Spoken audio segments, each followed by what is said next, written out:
Si vous me rejoignez au sein de ce cours, c'est que vous vous posez des questions pour votre logement, votre futur logement. Et aujourd'hui, on va essayer de réfléchir ensemble. Est-ce que votre projet de logement, il ne serait pas en train de devenir potentiellement une prison dorée? Est-ce que vous ne préfériez pas que ça devienne un réel levier de liberté? Et attention, je pèse mes mots. Aujourd'hui, dans l'intellect collectif, la solution miracle n'est pas d'être locataire, parce qu'on jette de l'argent par les fenêtres tous les jours, tous les mois. Et il y a une bien meilleure décision, c'est de devenir propriétaire, d'acheter sa résidence principale. L'idée collective, c'est que vous êtes chez vous, vous allez pouvoir capitaliser sur votre bien, vous remboursez votre crédit et donc forcément sur le long terme, ce sera moins coûteux et vous allez avoir un réel sentiment de liberté. Ça, c'est ce que tout le monde pense et pourtant, vous allez voir que ça peut se passer absolument différemment si vous n'avez pas prévu les choses correctement. On parlera justement dans bien ce cours de différentes stratégies que vous pourriez opter, vous, à titre personnel. Dans un premier temps, je vous parle justement des problématiques que rencontrent les gens qui n'ont pas réfléchi correctement à leur situation de résidence principale. Aujourd'hui, le logement, c'est le premier poste de dépense des Français.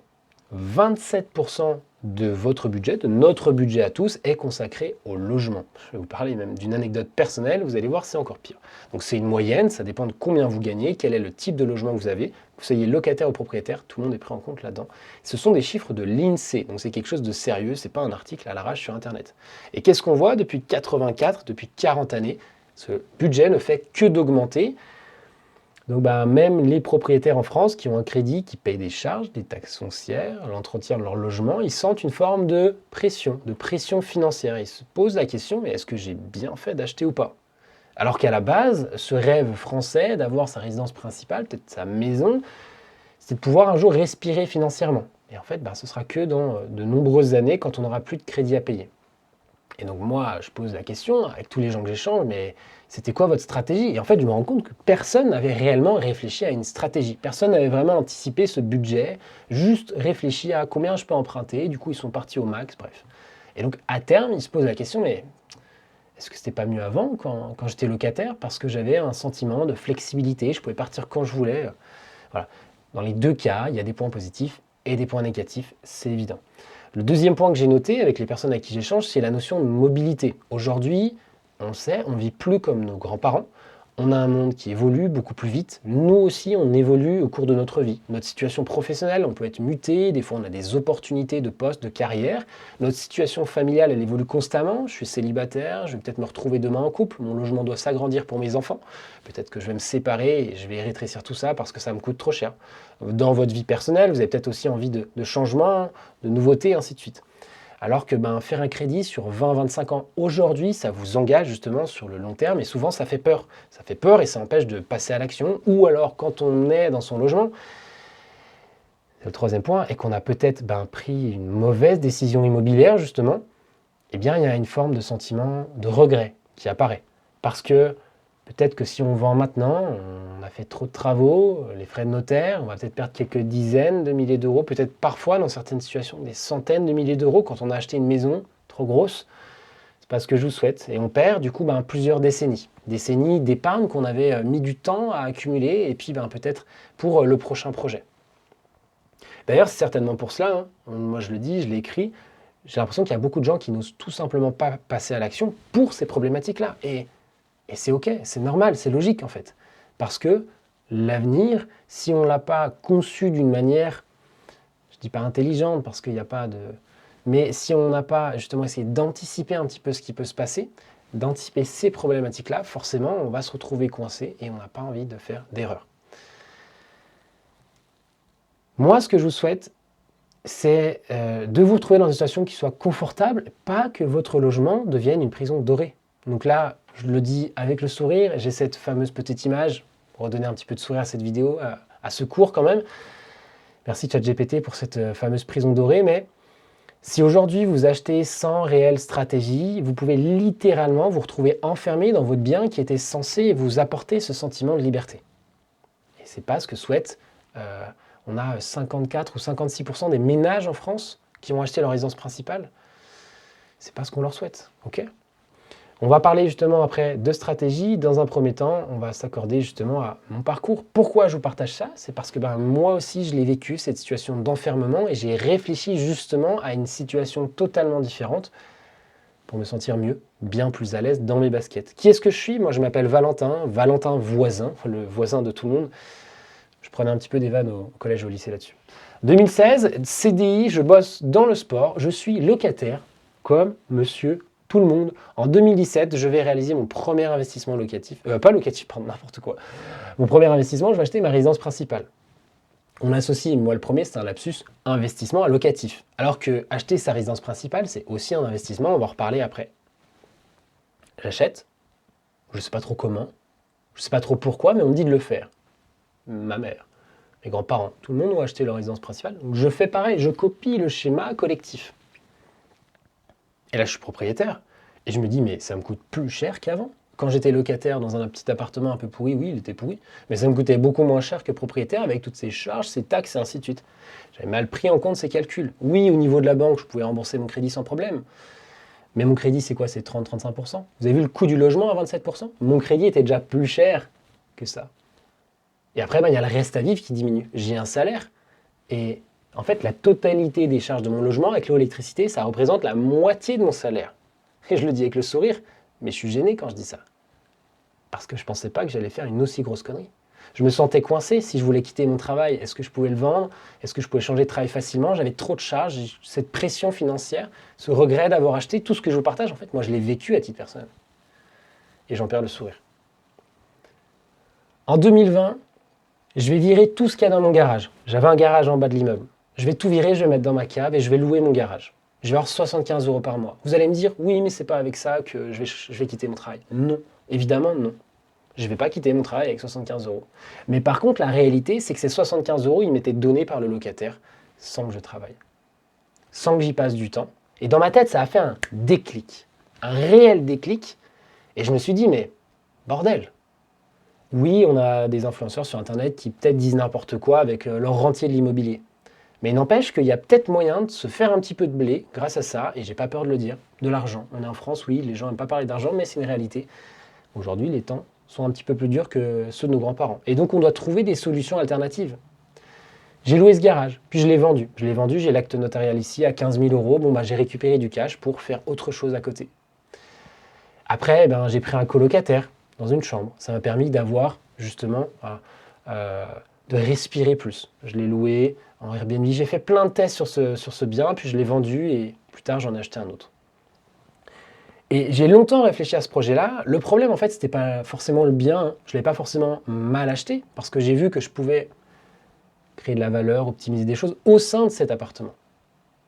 Mais en fait, c'était plutôt la prise de conscience que c'était moi, c'était ma façon de penser, ma façon de structurer le projet qui n'était pas bonne et qui me mettait dans cette situation inconfortable de ce que j'appelle la prison dorée. Oui, quand mes copains venaient chez moi, ils me disaient tous que l'appartement était beau, que la vue était belle, que c'était bien chez moi. Mais moi, je n'avais pas ce sentiment-là. Donc, j'ai décidé de le vendre et de passer sur autre chose avec une nouvelle stratégie. En 2023, ma stratégie, elle est claire. Je recommence un projet, j'achète de nouveau. Je vais de nouveau délester ce garage. Je vais de nouveau prendre des colocataires. Et puis après, je vais recommencer un autre projet et ainsi de suite. Et j'ai vu, au fur et à mesure du temps, que justement, ce que je mets en place porte ses fruits et qu'il y a vraiment quelque chose à faire. Je commence à en parler à d'autres personnes qui sont aussi intéressées et qui le mettent en place. En 2024, j'ai vraiment pris conscience que ça fonctionne. Moi, à titre personnel, je respire. D'autres personnes aussi. On a un budget qui est maîtrisé. Parce que on a quelque chose qui nous aide à financer nos biens. On a une nouvelle capacité d'emprunt. Moi, à titre personnel, j'ai pu continuer d'acheter à côté, de continuer de m'endetter. Et j'ai un reste à vivre qui est confortable, ce qui me permet quoi? Soit d'épargner un peu plus, soit de pouvoir partir en vacances, préparer peut-être projet de retraite ou des choses comme ça pour beaucoup plus tard. J'adore faire du sport, m'acheter des articles sportifs, c'est peut-être mes plus grosses dépenses, moi à titre personnel, ou les week-ends de compétition. Avec cette stratégie, chacun ira chercher midi à sa porte. Et moi, je ne vous dis pas de faire exactement comme moi, chaque personne est différente. Si je vous présente la stratégie et comment est-ce qu'elle va pouvoir s'adapter pour vous, comprenons déjà justement les bases. Aujourd'hui, ma réflexion n'est plus d'acheter un logement comme étant un refuge, comme étant mon cocon familial, comme étant le logement dans lequel je vais vivre pendant 30 ans où je vais peut-être mourir. C'est d'acheter comme un investisseur, de vraiment saisir des opportunités. Il y a des biens sur le marché dont personne ne veut à un instant T. comme celui dans lequel je suis actuellement, il y avait tellement de travaux, des moisissures de partout, personne n'en voulait. Eh bien, je suis parti là-dessus. Et en fait, c'est là-dessus que je me retrouve à mon compte, enfin à mon compte dans le sens, je m'y retrouve bien positivement, financièrement. Et pour moi, c'était plus important que d'avoir, je ne sais pas, la grosse maison avec un terrain et une pelouse et faire balader mon chien et en fait me sentir pris à la gorge. Chacun voit midi à sa porte. Pour moi, chaque justement nouvel investissement est une étape stratégique à l'étape d'après. Je ne veux surtout pas me sentir enfermé chez moi. C'est pas parce que j'ai acheté ici que demain je ne peux pas me retrouver dans un autre pays, ne pas le revendre, m'installer avec une nouvelle copine, et ainsi de suite. Il faut vraiment que ce soit un réel tremplin. Et j'adore cette idée du tremplin. Vous avez vu, j'étais sur des rollers. Moi, je fais des sports. Voilà, je suis sur des roulettes, je saute, je glisse, j'adore. Et j'adore cette idée de pouvoir rêver un petit peu d'avenir, de pouvoir décoller et de ne pas me sentir prisonnier de quelque chose. Et j'espère que ça fait du sens pour vous. Donc, comment est-ce qu'on fait? Le deuxième point, c'est créer de la marge de sécurité. C'est le plus important. Quand vous achetez un bien, vous prenez quelque chose qui est décoté. Vous faites des travaux qui sont intelligents. On ne met pas une cuisine Mobapa à 30 000 euros. Ce n'est pas ça qui augmente la valeur du bien. Il faut voir un potentiel d'amélioration. Peut-être qu'on va décaler des cloisons, on va créer des espaces, créer un logement à l'intérieur d'une maison, d'un immeuble et ainsi de suite. Apporter de la valeur. Donc on réalise une plus-value qui sur le papier est latente. On n'a pas encore récupéré notre argent, c'est OK. Mais qui du coup, dès qu'on a envie de vendre, ça peut se faire facilement. Soit on va récupérer quelques dizaines de milliers d'euros et ça nous sert justement à la prochaine acquisition pour acheter plus grand, pour se sentir en sécurité, pour avoir d'autres projets, partir en voyage, ainsi de suite. Surtout, ça vous offre la possibilité de vendre rapidement. Parce que si vous avez un crédit qui est plus important que la valeur de votre bien, plus le notaire, les frais de travaux, vous perdez de l'argent tout simplement. Et c'est pour ça que les gens n'osent pas se lancer. C'est pour ça que les gens sont coincés chez eux. C'est parce qu'ils n'ont pas réfléchi en amont à se créer cette marge de sécurité. Troisième point, ce qu'il faut, c'est dans l'idéal, optimiser ce que vous possédez. Je vous l'ai dit tout à l'heure, louer des mètres carrés qui sont inutilisés ou éventuellement les revendre si ça ne vous sert pas. On a tous un bureau dans lequel on pourrait accueillir des clients par exemple. Si vous êtes, je ne sais pas, informaticien, peu importe, un garagiste, il pourrait avoir un immense bâtiment, un corps de ferme et créer son garage, une carrosserie dedans par exemple. Vous pouvez avoir une chambre, avoir des colocataires, du Airbnb à la courte durée, une place de parking, un garage, peu importe, il y a tout qui est possible. Ce qu'il faut, c'est juste définir comment cette stratégie s'adapte pour vous, qu'est-ce qui est le plus adapté et personnalisé à votre profil d'investisseur. Aujourd'hui, on peut tous louer d'une manière différente, faire de l'arbitrage. Je vous parlerai justement juste après de comment est-ce que vous pouvez définir ce projet. Est-ce que ça, c'est possible pour vous? Est-ce que c'est possible pour vous dans votre ville, par rapport à votre capacité d'emprunt, votre horizon de vie, votre situation actuelle de couple, vous êtes célibataire, je ne sais pas. Aujourd'hui, je ne vous connais pas, je ne peux pas vous dire oui, non, tout dépend de votre profil. Donc, soit vous prenez une feuille et un stylo et vous essayez d'écrire, soit vous pouvez très bien, faire un diagnostic et je pourrais éventuellement vous aider justement à réfléchir à ce projet. Chaque situation est différente. Dans chaque situation, je pense qu'il y a des possibilités d'aller chercher justement cette idée de stratégie de résidence principale hybride. Ça veut surtout dire qu'on ne va pas copier quelque chose que quelqu'un a fait dans un autre secteur géographique. Ça ne sera certainement pas adapté. Peut-être que certains n'ont pas envie de gérer de la courte durée, d'autres des colocataires. Tout le monde est différent et je vais vous présenter justement des cas de figure des personnes qui ont réellement utilisé pour vous donner des idées et voir dans quel profil est-ce que vous situez le plus. Juste avant, je vous expose pour qui est-ce que c'est fait, donc pour qui est-ce que ce n'est pas fait, cette stratégie, et ça vous fera gagner un petit peu de temps justement. Aujourd'hui, tous ceux qui sont dans une pression financière, vous êtes dans votre résidence locative, vous louez chez vous et vous ne vous sentez pas bien financièrement, mais même vous êtes déjà dans votre résidence principale, vous avez envie de l'optimiser. Vous avez un sentiment d'être coincé chez vous parce que géographiquement, vous êtes bloqué où vous habitez, vous voulez partir en vacances, c'est compliqué, vous n'avez pas les moyens, ou vous voulez peut-être changer de travail, mais vous ne vous sentez pas à l'aise par rapport à ça parce que vous sentez cet ancrage géographique. Vous avez peur de faire des erreurs, de passer à l'action et ainsi de suite. Mais, de l'autre côté, vous avez des revenus stables. Vous avez un apport qui est conséquent, au moins 5 chiffres. Si on a 500 euros, ça ne va pas fonctionner. Et vous avez la réelle envie d'investir. Là, vous pouvez y aller. Simplement, actuellement, vous n'avez peut-être pas la bonne stratégie. Vous voyez des investisseurs, pas des investisseurs, même des influenceurs, parler de stratégie de cash flow, parler de flip immobilier de marchand de biens, je ne sais pas quoi. Et vous dites, mais ça ne marchera jamais ce truc. Peut-être qu'il y a une stratégie qui est plus adaptée pour vous, plus humaine, qui ne vous fera pas devenir millionnaire. Je vais presque bégayer en le disant parce que Limite, aujourd'hui, sur Internet, si je ne vous vends pas le 1 000 000 d'euros, en fait, tout le monde quitte la vidéo. Et donc voilà. Alors que la réalité du terrain, c'est que c'est pas fait pour tout le monde.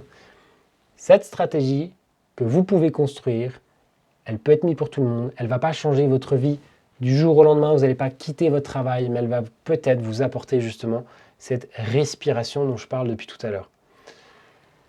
Aujourd'hui, les personnes qui ont déjà mis en place cette stratégie, la stratégie hybride, Mathieu, il avait un projet de voyage alors qu'il était encore salarié. Il s'est dit, ce serait quand même dommage de quitter mon CDI, de ne pas acheter avant. Et plus tard, si je galère à retrouver un travail, comment est-ce que je vais faire? Quand je reviens de l'étranger, est-ce que j'habiterai chez moi ou pas? On a réfléchi à un projet qui était potentiellement faisable pour lui. C'était d'acheter un logement avec 3 chambres. Il avait les moyens pour le faire. Pendant un certain nombre d'années, il a optimisé ce logement en prenant 2 colocataires, ce qui lui a permis de mettre pas mal d'argent de côté pour justement prévoir son voyage. Puis, il a mis un 3e locataire dans sa propre chambre lorsqu'il est parti pendant 1 année à l'étranger. Ce projet, il est personnel, c'est le projet de Mathieu. On n'a pas tous le même. Si c'est le vôtre, bienvenue. Et du coup, quand il est rentré de voyage, après, il a pu récupérer son bien et puis du coup, vivre dedans. Est-ce qu'il est toujours avec ses colocataires ou pas? On pourrait lui demander, ce serait intéressant de savoir s'il est toujours dans ce même schéma de lui, mais ça lui a permis de réaliser son rêve de voyager à l'étranger. Fanny, elle était complètement angoissée suite à une séparation, de se dire si j'achète, est-ce que je ne vais pas me retrouver bloquée? Si demain je rencontre à nouveau quelqu'un, si je veux faire des enfants, est-ce que j'achète pas trop petit? Elle n'était pas du tout dans l'optimisation, chacun fait comme il veut par rapport à cette stratégie, mais elle a quand même réfléchi à la stratégie hybride et elle s'est dit ok, on va rénover. Elle a pris des artisans, elle a créé cette marge dont je parle depuis tout à l'heure, environ 20 000 euros de plus-value latente. Et du coup, ce qui lui permet de se dire que si demain elle veut partir, rencontrer quelqu'un et acheter quelque chose ailleurs, elle peut le faire sans problématique. Si jamais elle ne récupère pas ses 20 000 euros, peut-être qu'elle en récupérera que 10 000, mais elle peut partir vite de son logement et c'est ça qui est le plus important. Anthony, projet totalement différent. Lui, il avait un projet de construction d'une maison sur un terrain familial qu'il a pu récupérer d'une donation. Tous les projets, vous avez vu, sont totalement différents. Lui, il avait un projet un petit peu ambitieux, une grosse maison, un budget qui dépassait un petit peu les attentes du banquier. Bon, qu'est-ce qu'on est allé faire? On est allé créer un appartement supplémentaire, justement, au sein de son logement, sous la maison, qu'il a présenté au banquier comme quelque chose avec des revenus stables, de la location longue durée, ce qui lui a permis d'augmenter sa capacité d'emprunt. Lui, il va le louer en location courte durée, il est en station de ski, et du coup, ce qui lui permet d'avoir l'hiver des revenus beaucoup plus importants et de ne pas avoir quelqu'un l'été, d'être tranquille chez lui. Toutes les situations sont différentes. Aujourd'hui, il a une augmentation conséquente de ses revenus grâce à cet appartement en dessous et qui lui permet d'avoir la maison de ses rêves. Francis et Geneviève, elles ont un nouveau projet de vie. Ils ont eu un nouveau projet de vie. Ils voulaient être indépendants, ils en avaient marre de leur travail. Ils se sont dit, on va créer une activité de chambre d'hôte. Vous pouvez me dire, oui, mais une activité de chambre d'hôte, là, géographiquement, je vais être coincé. Évidemment. Mais ils ont réfléchi de manière hybride comment ce logement pouvait leur apporter les opportunités d'avoir plus de liberté derrière. En allant dans une ville, plutôt dans la campagne, dans un lieu géographique, c'était moins cher. Ils ont pu acheter beaucoup plus de surface, d'avoir justement terrain, petite forêt, la grande piscine.